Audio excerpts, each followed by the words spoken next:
as you get older, by the time you're in your mid-20s, something like that, you should start having a relationship with your parents that's approximately one of peers.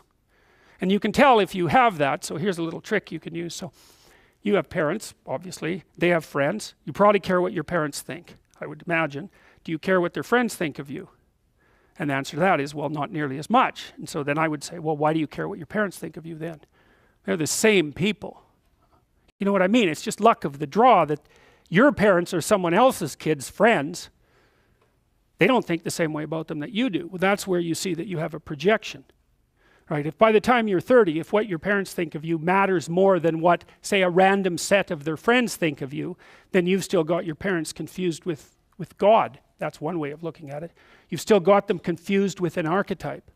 And you're still a child. And you might think, well, it's pretty damn rude not to think about what your parents think of you anymore, not to care. It's like, yeah, it's kind of rude, but maybe you'll be useful for them when they get old.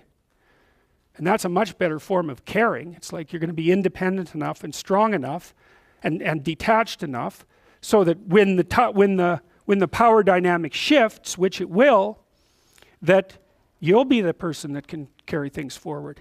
Well, you can't do a better thing for them than that, right? That's the best of all possible outcomes for your parents.